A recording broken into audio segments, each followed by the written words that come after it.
കഴിഞ്ഞ hidden details പറയാത്ത കാര്യങ്ങൾ ഇന്നത്തോടെ പറയാം. നമ്മുടെ തലത്തിൽ പോലീസ് യൂണിഫോം ഇട്ട് കുറേ എണ്ണത്തിനെ വെട്ടിക്കൂട്ടുന്നുണ്ടല്ലോ, മറ്റേ ഡേഞ്ചറസ് ആയിട്ടുള്ള ഒരു ക്യാരക്ടർ. ആ പുള്ളി പ്രസന്റില്ല, മറ്റേ കുട്ടിയുടെ ചെറുപ്പമൊക്കെ ആകുമ്പോൾ തലപതി മറ്റേ പാവമായിട്ട് ഒരുത്തനായിട്ടാണ് കാണിച്ചേക്കുന്നത്.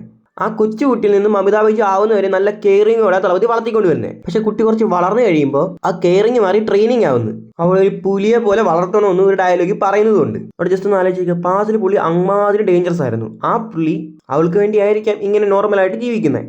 ചെറുപ്രായത്തിൽ വേണ്ട കെയറിങ് എല്ലാം കൊടുത്തിട്ട് നല്ലൊരു സ്നേഹത്തോടെ വളർത്തിയിട്ട് കുട്ടിക്ക് കുറച്ച് പക്വത എത്തിക്കഴിഞ്ഞപ്പോൾ തന്നെ പോലെ ആക്കാനാണ് വിജയ് ശ്രമിച്ചുകൊണ്ടിരിക്കുന്നത്. ഓൾമോസ്റ്റ് ലിയോ എന്ന് വേണേൽ പറയാം. ഇനി ലിയോയുടെ റീമേക്ക് ഒന്നും അല്ല ഞാൻ പറയുന്നത്. അത്രയ്ക്ക് ഡേഞ്ചറസ് ആയിരുന്ന ലിയോ എന്ന ആൾ ഫാമിലിക്ക് വേണ്ടി പാർത്ഥിവനായിട്ട് മാറി നോർമലായിട്ട് ജീവിക്കുന്ന ഒരു മനുഷ്യനാണ് ആ കഥയിൽ. ഇതിനകത്തും അങ്ങനെ തന്നെയല്ലേ, പാസിൽ കുറേ ആൾക്കാരെ കൊന്നു തള്ളിയിട്ട് പുള്ളി ഇപ്പോൾ ആ കുട്ടിക്ക് വേണ്ടി ആയിരിക്കാം നോർമലായിട്ട് ജീവിക്കുന്നത്. അത് കഴിഞ്ഞിട്ട് അമിതാഭ് ബച്ചൻ ഒരു ഫാക്ടറിയോ ഗ്യാരേജ് എന്ന് പറഞ്ഞൊരു സ്ഥലത്തെത്തുന്നുണ്ട്. അവിടെ അവൾ അടി കൊണ്ട് ചുരുളുന്നുണ്ട്. അവളുടെ കൂടെ വന്നൊരുത്തിന് അവർ കൊന്നു തള്ളിയിട്ടുണ്ട്.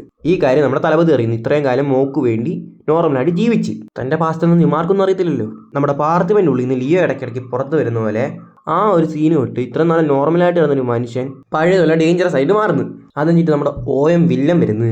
OM എന്ന് പറഞ്ഞാൽ അത്രയ്ക്ക് വലിയൊരു കൊടൂരമായിട്ടുള്ളൊരു വില്ലനാണ്. പല രാജ്യങ്ങളെയും കീഴടക്കിയിട്ട് ഇപ്പോൾ ഇന്ത്യയാണ് കീഴടക്കാൻ വരുന്നത്. OM ഒരു ഡയലോഗ് പറഞ്ഞിട്ട് ഇന്ത്യ എൻ്റെ കാലിൻ്റെ കീഴിൽ വെക്കാൻ പോകുന്നത്. പക്ഷെ പുള്ളിക്കറിയില്ലല്ലോ നമ്മുടെ അണ്ണ ഇവിടെയുള്ള കാര്യം. നിങ്ങൾ ഈ ഒരു കാര്യം എപ്പോഴും ഓർത്ത് വെച്ചേക്കണം. സിനിമ കാണാൻ പോകുമ്പോഴാണെങ്കിലും മറ്റുള്ളവരുടെ റിവ്യൂ കാണുമ്പോഴായാലും നമ്മുടെ പാർത്ഥിവൻ്റെ ഉള്ളിൽ നിന്ന് ഇടയ്ക്കിടയ്ക്ക് ലിയോ പുറത്ത് വരുന്നത് പോലെയാണ് ഇവിടെയും പ്രസന്റ് ചെയ്തേക്കുന്നത്. ഒന്നാമത് പുള്ളിയുടെ മോളെയും തൊട്ട്. അപ്പോൾ പുള്ളി വെറുതെ ഇരിക്കുമോ?